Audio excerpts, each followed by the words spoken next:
Les pieds noirs de manière collective ne sont ni des bourreaux ni des victimes.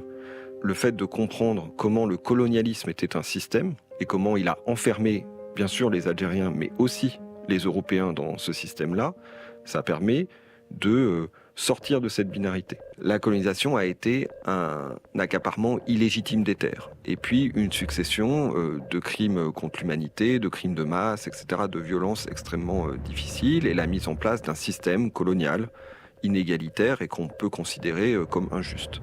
Qui porte la responsabilité historique de cette colonisation ?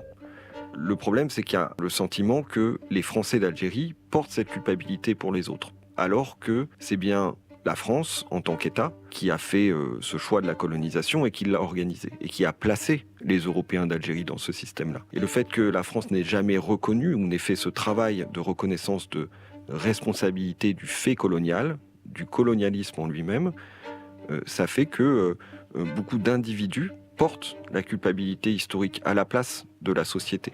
Les pieds noirs de manière collective ne sont ni des bourreaux ni des victimes. Évidemment, dans l'histoire, il y a des individus qui ont été des bourreaux et qui ont des responsabilités individuelles. Il y a des individus qui ont été des victimes.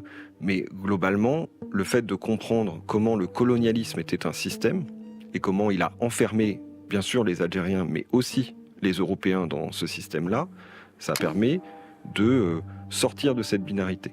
Et cette prise de hauteur qui doit être faite à la fois collectivement, pour la société française, collectivement pour les pieds noirs, et puis que individuellement, les individus peuvent faire pour sortir de soit ce sentiment de culpabilité, soit de cette victimisation.